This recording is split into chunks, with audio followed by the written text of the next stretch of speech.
Estamos con el primer invitado, me refiero a Carlos Camí, senador del Partido Nacional. Gracias por acompañarnos, un gusto recibirlo acá en el programa. Bueno, muchas gracias a ustedes por la invitación. Es un gusto estar presente en este programa. Bien, bueno, vamos a estar hablando obviamente de lo que se llegó a votar, que finalmente habilita este plebiscito para los allanamientos nocturnos, bueno, que se votará este plebiscito con las próximas elecciones nacionales.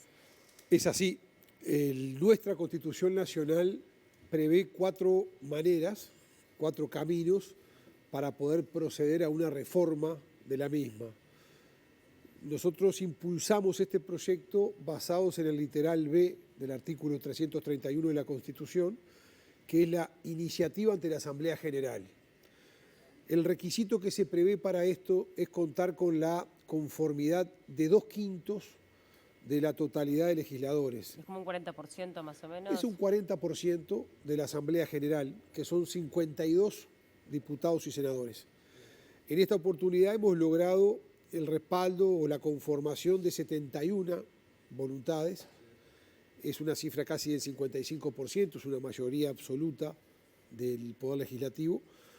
Y lo que ha hecho hace breves minutos la presidenta de la Asamblea General es remitir la comunicación a la Corte Electoral de que se cumplieron los requisitos y por tanto la Corte Electoral convoca al plebiscito que se va a realizar el próximo 27 de octubre, es decir, el día de la elección nacional, y será la ciudadanía convocada a esos efectos la que apruebe definitivamente o no esta enmienda constitucional. El origen de este nuevo intento de habilitar los allanamientos nocturnos es la reforma de Jorge Larrañaga, Vivir sin Miedo. ¿Ese es el origen o es una nueva discusión que se dio a la interna?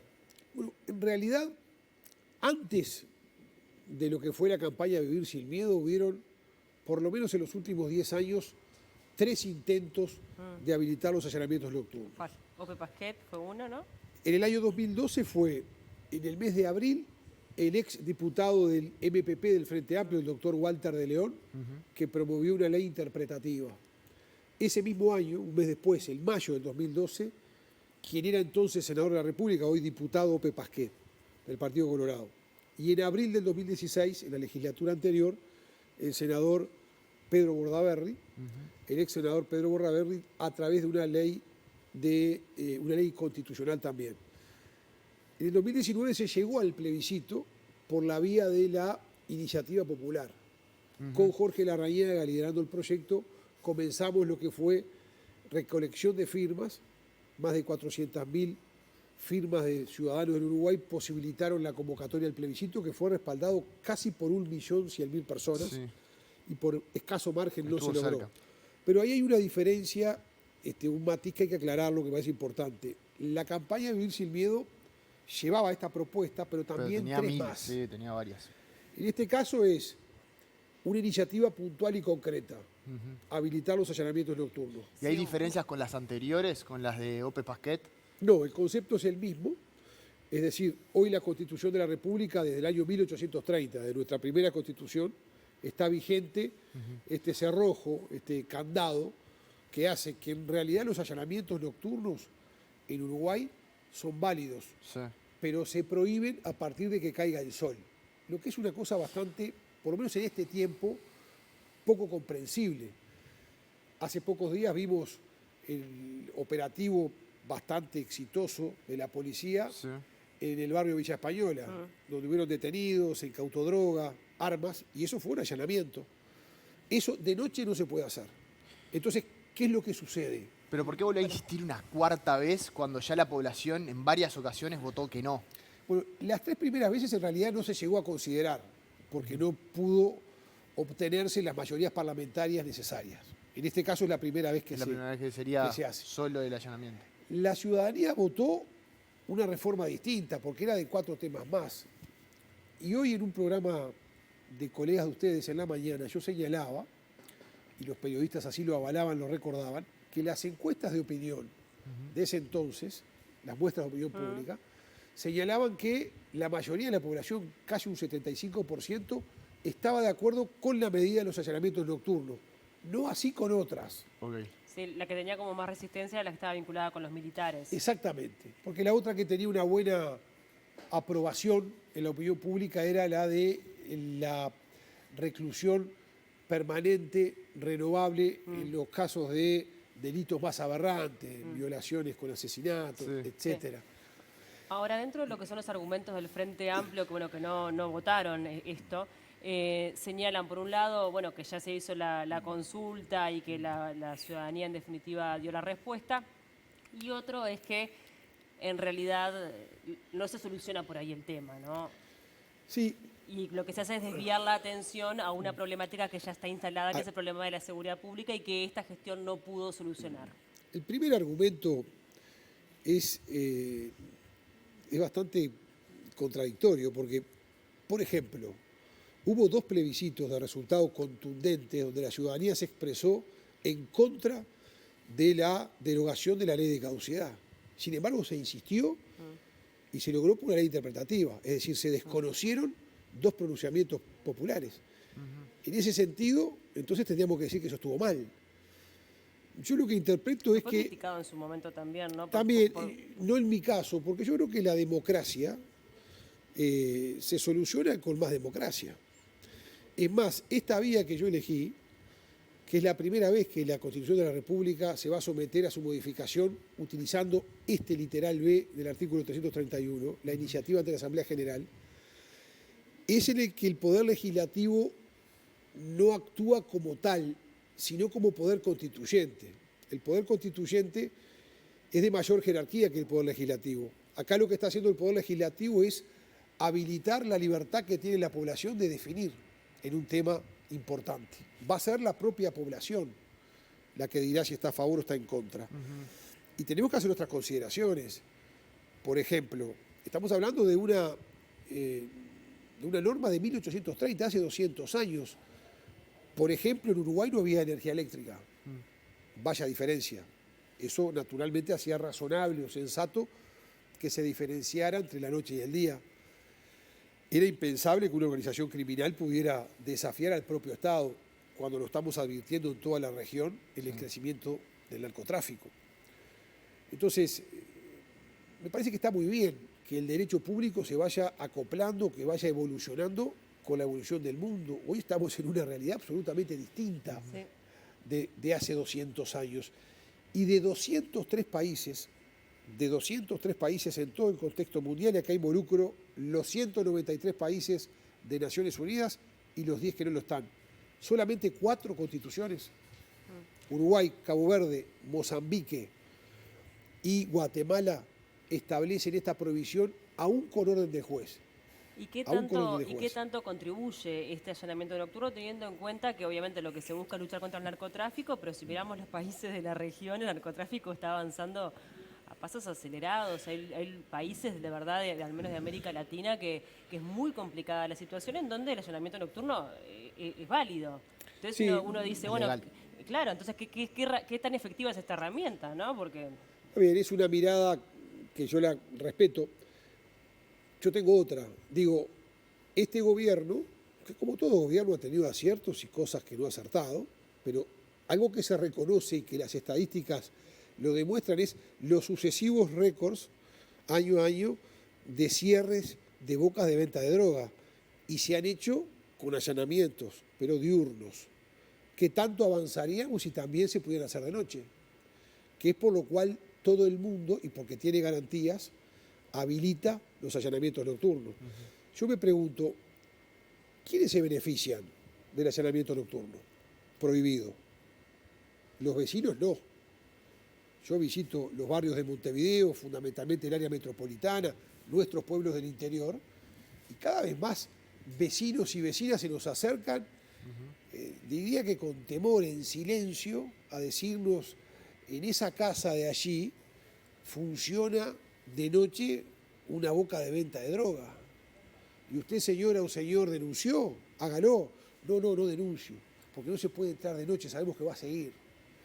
Entonces, ¿el vecino, la tranquilidad del barrio, la sociedad se beneficia o se benefician los delincuentes, el narcotráfico, el crimen organizado, que tiene la tranquilidad de poder desarrollar su actividad en la noche con la seguridad que ningún juez de la República va a habilitar un allanamiento en la noche mientras esté vigente este candado constitucional? Hoy escuchaba a algunos periodistas especializados en investigación policial, narcotráfico, precisamente Gabriel Pereira, haciendo referencia a este tema en particular, y hablaba de que aquel que tiene la droga en su propia casa no es el narco que puede llegar a desestabilizar un estado, un país, sino que más bien ese narco potente que puede llegar a generar una desestabilización, tiene la droga en otro lugar y vive, o sea, tiene en un lugar, que puede ser un galpón en cualquier lado, y vive en otra parte de ese lugar. Por tanto, como que la medida sería efectiva para un cierto narco, pero de menor calibre, que en definitiva no va a mover la aguja en el combate al narcotráfico. Yo creo que es una medida particularmente eficiente para el narcomenudeo. Estoy de acuerdo. El tema que en algunos de los argumentos, que yo no diría ni siquiera al Frente Amplio, porque ya en el 2018 el expresidente Mujica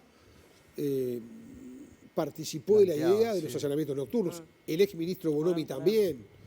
El propio exfiscal Jorge Díaz también alertó al país en 2018, en junio de 2018, que éramos el único país en la región que mantenía esta condición. El expresidente de la Suprema Corte de Justicia, el doctor Shediak, el exdirector nacional de la Policía, don Julio Guarteche. Es decir, hablo de las opiniones que yo llamo calificadas, la fiscal de drogas, Mónica Ferrero. Sí. Entonces, hay un consenso político y técnico de la necesidad de esto. El mundo va para ahí. El tema es que algún argumento de algunas personas que se han, o por lo menos en estos momentos están contrarios a esta propuesta, señalan que esto no va a mover la aguja, pero por supuesto que el narcotráfico como tal no se combate con algo solo. Es decir, no tenemos escáner en el puerto. Sí, sí, el puerto es tremendo. ¿Se precisa o no se precisa? Sí, sí. Se precisa. Sí. En todos los gobiernos hay que tenerlo. No tenemos todo nuestro espacio aéreo cubierto por radares. Nos han alertado las propias autoridades militares en comparecencias al Parlamento Nacional. ¿Se necesita o no? También. ¿No se necesita el allanamiento nocturno para que la policía, en una norma como esta que es doblemente garantista, porque establece la garantía de la orden expresa, fundada y por escrito, de un juez de la República, en función de los casos que determine la ley y en el procedimiento que la ley determine? Entonces, ¿por qué de día sí y de noche no? Eso le quería preguntar, en caso de que este plebiscito resulte favorable, después habría que reglamentarlo y allí poner las condiciones de cómo tendría que hacerse este allanamiento, porque estaba esta idea de su vía con luz, ¿no? que era una reinterpretación en definitiva, pero que colocaba allí a un juez en el lugar y eso podría llegar a ser una traba. Exactamente. Remite esta modificación del artículo 11 de la Constitución de la República expresamente a una ley que va a reglamentar en qué casos, en qué tipos de delitos y con qué garantías y en qué procedimientos se puede realizar. A mí me parece claro señalar algo que no es menor. Situémonos en casos que han sucedido. Hace algunos meses, en Playa Pascual, hubo un caso muy sonado. Se ingresó en un allanamiento, se logró exitosamente ese procedimiento, recurrió el abogado de la persona afectada, del narco involucrado, y logró que la justicia le diera la razón y no convalidó el procedimiento porque fue 2 minutos después de la puesta del sol. Cuando uno habla con los jefes de policía, cuando habla con los que se juegan el pellejo en un procedimiento, cuando habla con los jueces y fiscales especializados, y cuando habla también en silencio con dirigentes de todos los partidos políticos, sin excepción, se reconoce que esto es lógico. ¿Cuál es la razón que en el día este instrumento valga y de noche no? Dicen, bueno, es para custodiar las garantías del hogar. Entonces no las tenemos durante el día custodiadas. En este momento, ahora, mientras está realizando este programa, en cualquiera de nuestros hogares, si un juez de la República tiene certeza, si tiene sospecha fundada de que se está desarrollando un delito, puede habilitar un allanamiento. Ahora, después que caiga el sol, no. ¿Podría ese delito? seguir consumándose. Se asocia mucho a lo que es el proceso dictatorial, ¿no? A aquellos allanamientos nocturnos, desmedidos y totalmente arbitrarios, buscando otro tipo de cosas. Por eso también, cuando se habla de allanamientos nocturnos, hay como una resistencia. Sí, Pero una eso, resistencia y también un recuerdo a eso en exacto, particular. pero eso es un argumento que no tiene valor porque ninguna dictadura se hace conforme a la Constitución de la República. Claro. Es decir, propiamente lo que hace la dictadura es violar la Constitución de la República. Todo el tiempo, sí. Esto Sí, sí, es, si nosotros, este país, no es suficiente garantía el Estado de Derecho, es decir, el régimen democrático que tenemos y la participación expresa de un juez de la República, ¿qué garantías En cuanto hay? a la reglamentación, ¿está pensado algún tipo de sanción ante alguna equivocación? Porque puede surgir perfectamente, porque ha pasado también en allanamientos durante el día, de equivocarse de casa, de allanar una casa que no era digamos, la correcta. Indicado. Y ahí ¿se puede establecer algún tipo de sanción especial para ese allanamiento? Las responsabilidades ya existen Y se van a mantener así. en todas las...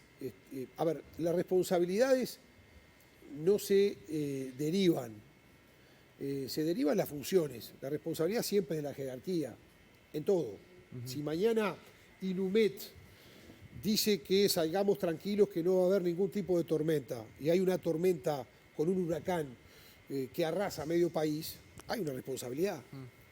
Hay una responsabilidad si mañana dejan de funcionar los semáforos en la vía pública y provocan choques. Errores en toda actividad humana puede haber, los ha tenido la policía siempre. Pero en la reglamentación habrá sanciones ante el error. En la ley lo que hay que establecer son las garantías a la ciudadanía de cómo se va a proceder en el mecanismo de un allanamiento nocturno, teniendo qué consideraciones, por supuesto, y teniendo consideraciones respecto a las particularidades de la noche. Hoy por hoy la tecnología permite de manera muy segura todas las garantías para que el procedimiento sea con cámaras y con todo lo que se requiere para tener el propósito que cumple. ¿Y cuál es el margen de error de acuerdo a las experiencias de allanamientos nocturnos de otras partes del mundo? Mínimo. Por eso, reitero, de 203 países, solo 4 no lo tienen. Todo el mundo prácticamente, salvo Uruguay, Mozambique, Cabo Verde y Guatemala, tiene, tanto en el día como en la noche, este procedimiento, que es un procedimiento demostrado en todos los gobiernos por la policía profesional, fiscales y jueces, que se requiere y se ha solicitado que se legisle. Porque hay una cuestión lógica. El narcotráfico o el narcomenudeo, el crimen organizado, se beneficia de esta ventaja, que obviamente no la quiso el constituyente en 1830, pero se le está otorgando, de que en la noche puede tener la tranquilidad que desarrolle plenamente su actividad, que no será afectado por un posible allanamiento, que sí lo hace en el día, sí puede afectarlo. Muy bien, vamos a ver qué es lo que pasa en las próximas elecciones con los allanamientos nocturnos. Porque además pueden llegar a haber hasta como 3 plebiscitos, ¿no? Sí, o 4. 3 o 4, que hay que ver eso también, cómo se maneja la información. Yo pensaba, porque digo, la verdad que la gente va a ir a votar, se va a tener que votar habló como... tantas veces igual de allanamientos nocturnos. No, ya lo sé, pero viste que se tienen que votar varios plebiscitos, hay que tener como clara la información. Este es el primero que se concreta. Sí. Y bueno, aparentemente habría por lo menos 2 que creo que podrían llegar. Bueno, yo creo que tenemos que acostumbrarnos, no tenemos la cultura de países como Suiza que hacen 4 o 5 plebiscitos por año, pero yo creo que cuanto más democracia, por lo menos de mi punto de vista, mejor es. Sí, claro. En un programa hace unos meses me preguntaron por una iniciativa que alguien había planteado de volver a insistir con el voto en el exterior. Y yo hasta el momento no estoy de acuerdo, pero me parece que porque haya fracasado una instancia pasada, no quiere decir que se pueda plantear nuevamente. ¿Cuál es el problema? A mí no me molesta como ciudadano, al contrario, puedo incidir en temas importantes con mi voto, que vale mucho. Todos valemos lo mismo, un voto por 2 minutos, cada 5 años.